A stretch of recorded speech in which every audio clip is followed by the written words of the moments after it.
Allô, bienvenue à un tutoriel créé par le un et seul Monsieur Desmarais.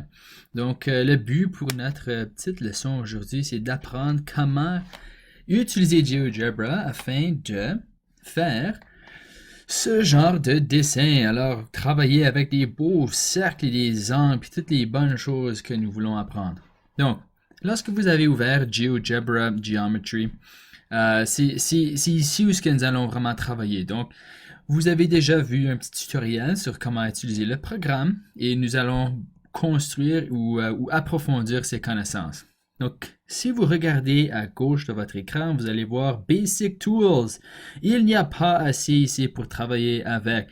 Alors, si vous cliquez sur More ou Plus, vous allez voir il y a plein d'autres différentes choses à faire avec GeoGebra. Puis là, vous pouvez encore voir plus de choses si vous cliquez sur More.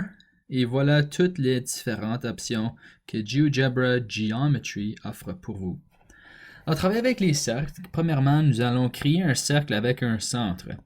Alors, si je clique Circle with Center, vous allez voir, ça vous dit clique sur l'écran, boum. Puis là, quand vous vous éloignez, vous allez voir que ça crée un cercle. Si je clique une deuxième fois, bap, ça crée ici mon cercle. Puis le rayon est de E à F. Maintenant, n'oubliez pas, si jamais vous voulez faire des mouvements ou quoi que ce soit, vous cliquez sur la petite flèche violette. Comme ça, bop.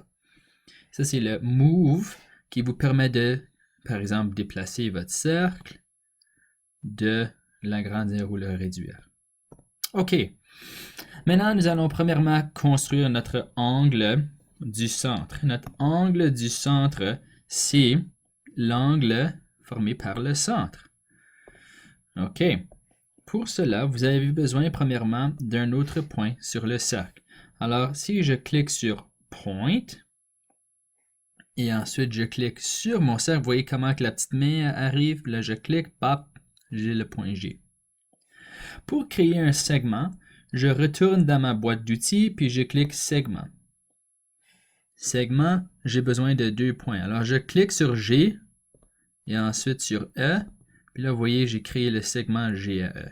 Je vais faire la même chose de E à F, et j'ai maintenant les segments EF. Et vous allez voir, lorsqu'on écrit ceci, on utilise segment EF, vous allez voir ce symbole ici. Wow! Prochainement, pour mesurer un angle, je retourne dans ma boîte d'outils et je cherche pour Measure. Alors, Measure, c'est toutes sortes de différentes mesures que vous pouvez faire avec GeoGebra. Je clique sur Angle.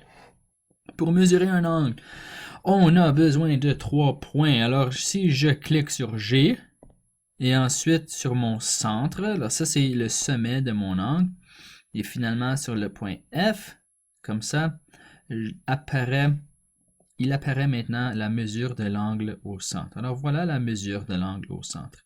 Je peux quand même déplacer le point G, puis vous voyez, ça va toujours mesurer cet angle-là. Si jamais vous voulez faire des modifications, vous pouvez cliquer sur l'angle lui-même, et là, ça vous demande Angle. Vous pouvez dire de 0 à 360, 0 à 180. On préfère toujours, dans notre cas, travailler avec cela. OK, on a un angle au centre et maintenant on a besoin d'un angle inscrit. Alors un angle inscrit, c'est un angle où le sommet se trouve à l'extérieur du cercle. Alors vous voyez ici comment le point D se trouve à l'extérieur du cercle ici. Donc j'ai besoin de mettre un point. Alors je retourne dans ma boîte d'outils, je clique sur Point et je vais mettre un point sur mon cercle. Maintenant, je veux que mon angle, ici l'angle H, je veux qu'il soit sous-tendu par les points GF. Qu'est-ce que ça veut dire sous-tendu?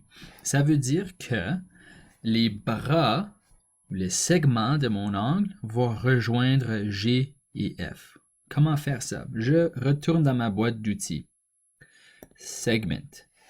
Je relie le point G à H. Clic, clic. H à E. À F, pardon. Clic, clic. Et voilà, j'ai créé mon angle inscrit. Je peux aussi le déplacer sur mon cercle parce qu'il est toujours attaché au cercle. Maintenant, on va mesurer cet angle. Je retourne à Measure, Angle. Je clique G. Je clique H. Et finalement, je clique F. Bada bing, bada boom. J'ai maintenant la mesure de l'angle GHF. Et pour vous montrer qu'est-ce que ceci a là, j'ai la mesure de l'angle GHF. H est le milieu qui est mon sommet. Alors, je vous propose de créer ceci, puis ensuite de jouer avec. Par exemple, de déplacer le point H. Qu'est-ce que vous remarquez avec l'angle H ici? Ouh!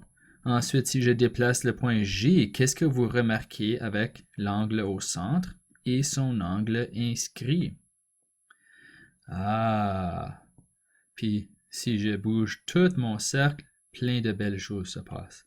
Alors, amusez-vous avec GeoGebra, puis n'oubliez pas d'utiliser les outils pour créer vos cercles et pour suivre les étapes de les prochains jours. Merci beaucoup, amusez-vous et n'oubliez pas, lavez vos mains.